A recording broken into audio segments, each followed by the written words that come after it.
La grande gueule du jour.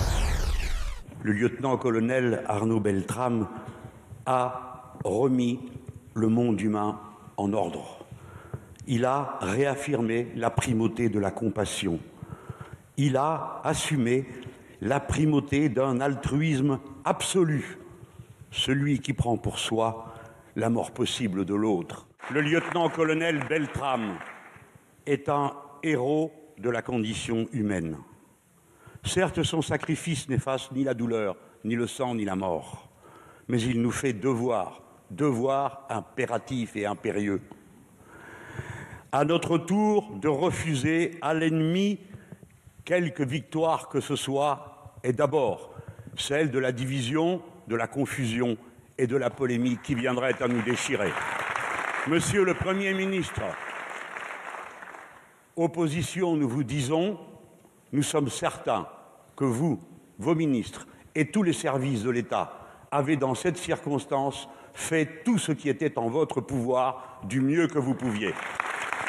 Monsieur le Premier ministre, nous sommes disponibles pour l'union autour de la mémoire de ceux qui sont morts et de l'exemple qu'ils nous donnent.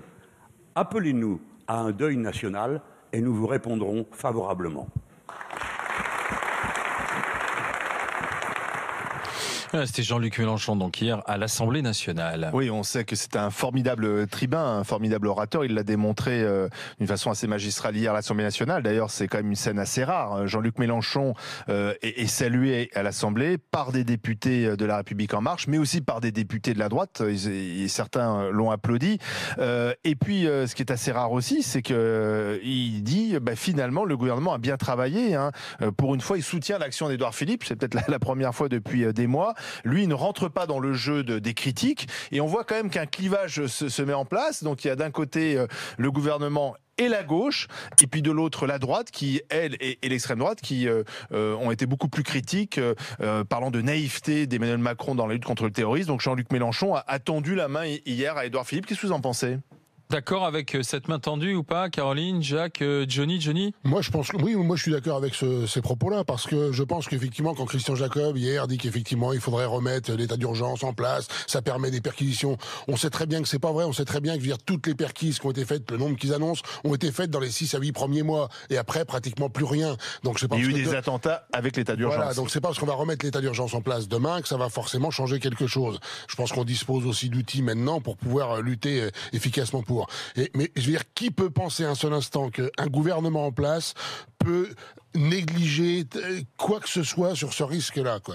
Donc, effectivement, je pense que le gouvernement en place a fait tout ce qui était en son pouvoir. Alors, peut-être qu'on n'a pas tout essayé. Peut-être qu'il y a des solutions nouvelles à apporter. J'en sais rien, j'ai pas de réponse. Est-ce que Mélenchon, il a été digne hier? Oui, je pense que autour de ce sujet-là, je pense qu'effectivement, on doit avoir une unité nationale sur ces questions d'attentat. Ça, c'est clair. C'était du bon Mélenchon hier. C'était du juste Mélenchon. Moi, j'ai applaudi.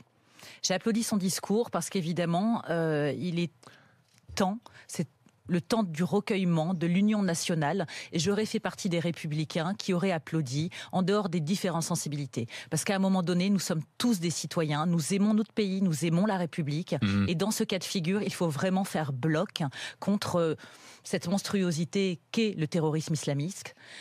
Donc, qu'est-ce que vous voulez que je vous dise par rapport à ça ? Moi, j'aimerais passer outre. Tu aimerais une vraie unité nationale. Oui, même si je sais très bien que ça n'arrivera jamais, parce que les clivages sont bien présents, parce que le communautarisme est bien présent, et ne pas l'avoir en tête, et pour le coup être naïf. Après, j'entends parfaitement les opposants.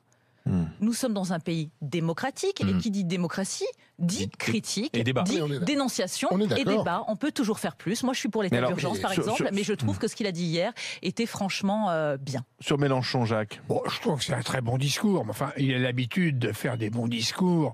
Dans la forme, c'est sans doute le meilleur orateur au Parlement.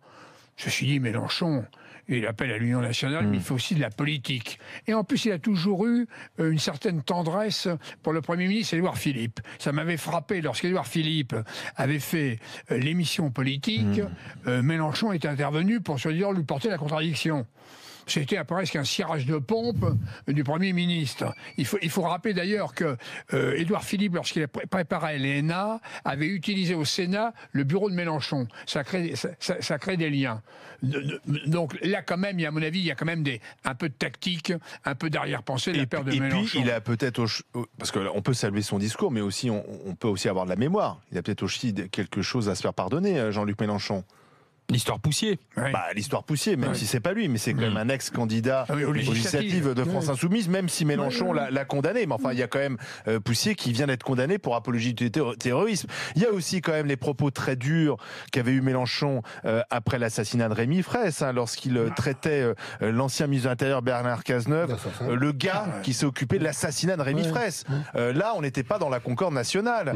Souvenez-vous. Donc peut-être que... alors, qui est le vrai Mélenchon? Est-ce que le vrai Mélenchon, c'est celui qui était hier à l'Assemblée, ou est-ce que c'est celui qui parfois est au bord du dérapage? Non, je pense que le vrai Mélenchon, c'est quand même un peu plus l'autre, parce que c'est celui qu'on voit le plus souvent. Là, le Mélenchon d'aujourd'hui, c'est le Mélenchon qu'on a eu un peu pendant la campagne. Ça a duré quelques mois. Bon, après, effectivement, le naturel revient vite au galop. Quand il est sur un plateau ou quelque chose, on voit bien que faut pas c'est quelqu'un de sanguin, c'est quelqu'un de très virulent, quoi, habituellement. Nous sommes avec Gilles Platré, qui fait partie des porte-parole des Républicains. Bonjour, Monsieur Platré. Bonjour à vous. Bonjour. Hier, vous ne vous êtes pas levé, ou très peu, pour applaudir le discours de Mélenchon, Monsieur Platré. Ouais, il est assez rare qu'on se lève pour applaudir Mélenchon, mais je pense que soit Monsieur Mélenchon est un opportuniste, soit c'est un amnésique. Moi, je voudrais simplement lui rappeler un passage de Jaurès. Et pourtant, c'est quand même extraordinaire qu'un porte-parole des Républicains doivent rappeler Jaurès à Mélenchon. Mais Jaurès qui rappelait, comme historien, les grandes périodes de la Révolution, qui parlait de cet épisode où tout le monde s'était embrassé à l'Assemblée nationale. C'est ce qu'on avait appelé le baiser l'amourette, grande effusion, la patrie était en danger, on s'est embrassé. Puis le lendemain, on s'est rendu compte que c'était du chiquet et on a recommencé de s'engueuler. Donc soit il est amnésique, soit plutôt, et ça c'est quand même l'explication qu'on a, il est vraiment opportuniste. Parce qu'il a juste, dans le bilan de la France Insoumise, les propos orduriers de M. Poussier, son ancien candidat aux législatives, qui faisait tâche dans le bilan, et il en a rajouté hier pour dire, mais vous voyez, moi je suis pas comme Poussier, moi j'aime la patrie, j'aime la nation, je soutiens le gouvernement. Ça n'a convaincu que lui-même. En tout cas, ça ne tiendra pas plus longtemps que le baiser l'amourette, ça n'est déjà plus d'actualité. Mais pourquoi aussi vous-même, vous êtes un peu à droite en ce moment dans la surenchère? Alors certes, il y a eu sans doute des erreurs dans le suivi du terroriste, puisqu'il est passé à l'acte, on ne l'a pas empêché, mais tout de suite derrière, il y a une batterie de mesures, plus ou moins d'ailleurs faisables, légales, etc., que vous attendez même pas que l'affaire soit terminée pour les enclencher. Est-ce que ça aussi, finalement, est-ce que vraiment ça profite au débat? Non, mais l'affaire ne sera pas terminée. Ce que je voudrais rappeler, parce que ça a été redit, y compris d'ailleurs par Laurent Wauquiez ce matin, c'est qu'on ne met pas en cause les services et les agents sur le terrain. On met en cause l'appréciation que le gouvernement porte sur la situation. Pourquoi? Je vais vous donner un simple exemple. On peut parler pendant des heures, mais un chiffre parfois permet d'éclairer le débat. On est sorti de l'état d'urgence, comme vous le savez, au 1er novembre. C'était un choix du gouvernement. Nous avons essayé de nous y opposer. On estimait que ça nous donnait des armes que la loi nouvelle qu'on a votée ne nous donnerait pas. Depuis le mois de novembre, on a fait 6 perquisitions administratives. Dans le même temps qui avait précédé, c'est-à-dire depuis le mois de juillet jusqu'au mois de novembre l'année dernière, on en avait fait 73. La DGSI n'a pas pu perquisitionner au domicile de Redouane Lagdine. Donc on voit bien qu'en fait, la sortie de l'état d'urgence nous a mis en difficulté, sur cette affaire comme sur d'autres. Donc ce n'est pas de la surenchère. Nous disons simplement que nous avons la nécessité de réfléchir à un nouvel arsenal juridique, c'est ce qu'on a proposé. Il y a un certain nombre de mesures que vous connaissez et qui ont été énoncées lundi par Laurent Wauquiez. On peut dire qu'on fait de la surenchère, mais la vérité, c'est pas nous qui faisons de la surenchère. Ce sont les islamistes qui nous prennent en otage, comme c'est le cas aujourd'hui. Donc on avance des solutions. Vous dites elles sont pas légales. Ben, bien sûr, elles sont pas légales puisque nous demandons le changement du droit. Tant que le droit n'est pas changé, on n'en sortira pas. Nous souhaitons un changement du droit pour pouvoir avancer et être encore plus efficace, armés et surarmés nos services de renseignement pour leur donner les moyens d'agir. Combien de lois ont été votées par la droite et la gauche, puisque rappelons qu'il y a eu beaucoup de lois aussi antiterroristes sous la droite et de lois de sécurité intérieure. Combien de lois? Parce que j'ai l'impression qu'on fait une loi tous les 2-3 mois dès qu'il y a un attentat. 13 pendant le quinquennat de Hollande. Alors, moi, je vais vous dire, il y a simplement, on peut toujours, et vous avez raison, d'ailleurs, c'est un problème français, on fait beaucoup de lois et pas toujours de bonnes lois. Le problème, c'est pas le nombre de lois, c'est l'efficacité de la loi. Et c'est ça que le sujet, parce qu'on fait des lois pour répondre parfois à des problèmes circonstanciels et on s'attaque pas aux vrais problèmes. Nous disons aujourd'hui que la mouvance salafiste qui nourrit le terrorisme islamiste a changé de nature. qu'elle peut, et on l'a vu dans le cas de Trèbes et de Carcassonne, changer de nature au point que des gens se révèlent au dernier moment. Donc ça demande un hyper-suivi, ça demande des moyens de réactivité que les services aujourd'hui n'ont pas forcément. Donc ce que nous souhaitons dans cet arsenal juridique, c'est pas la énième loi qui va finalement, comme le baiser la morette, faire plaisir à tout le monde et être oubliée le lendemain. C'est une loi qui soit véritablement efficace. Alors c'est sûr qu'elle est dure. C'est sûr qu'on peut dire qu'elle porte atteinte à la liberté. Mais pourquoi la société fonctionne si ce n'est pas pour protéger ses membres? Donc oui, nous souhaitons aller plus loin.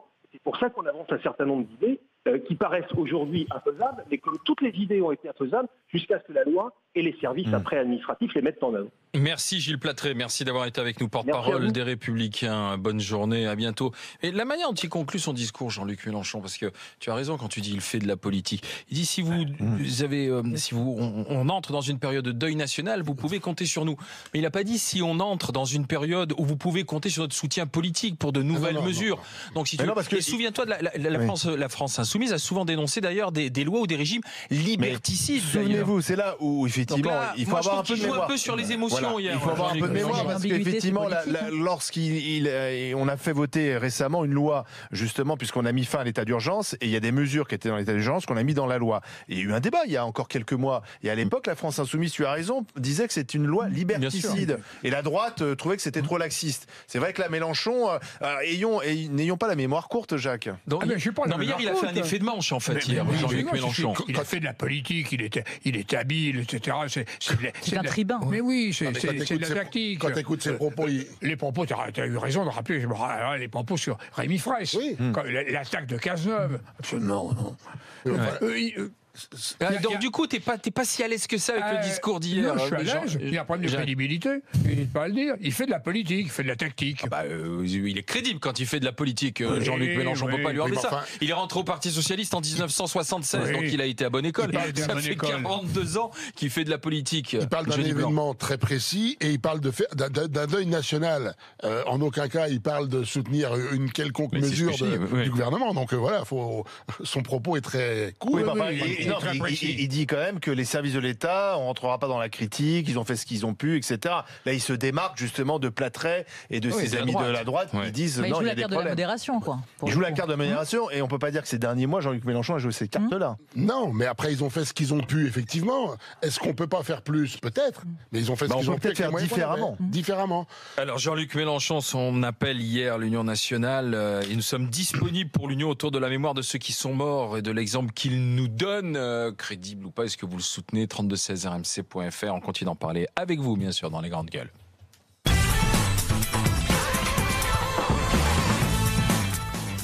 Les grandes gueules sur RMC, sur numéro 23. On revient sur le discours de Jean-Luc Mélenchon hier, discours très politique, discours républicain ou opportuniste, c'est selon, parce que Jean-Luc Mélenchon, c'est aussi un fin tacticien politique. Hier à l'Assemblée nationale, à travers ce message, il a su critiquer l'opposition et puis dire aussi ce qu'il fallait au gouvernement. Alors j'ai quelques réactions sur Internet qui sont arrivées. J'ai notamment Anna qui m'écrit « C'était digne et juste les mots de Jean-Luc Mélenchon hier au Palais Bourbon.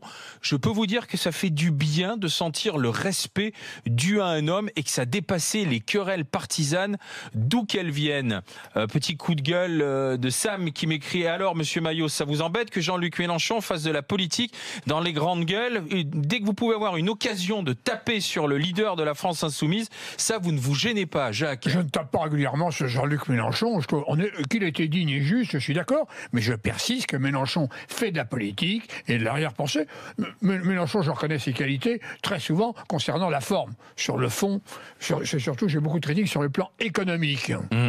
J'ai Laurent qui, lui, Jean-Luc Mélenchon, essaie de réparer les dégâts pour l'image de son parti à cause des propos infâmes de l'insoumis Poussier. On est dans la stratégie de communication. Enfin, les grandes gueules, ne soyez pas dupes. Hier, c'était un bel exercice de com à l'Assemblée nationale. Et alors, il me met met le hashtag insincère. Lui, il pense que Jean-Luc Mélenchon n'était pas sincère hier dans les travées du Palais Bourbon de Genix. Oui, après, ça c'est faire des procès en sorcellerie. C'est comme ça qu'il l'a ressenti. Oui, enfin après, moi je suis désolé. J'ai eu l'impression que ce qu'il disait, il le pensait. Après, voilà, chacun est libre de penser ce qu'il veut. Mais à ce moment-là, je veux dire un truc.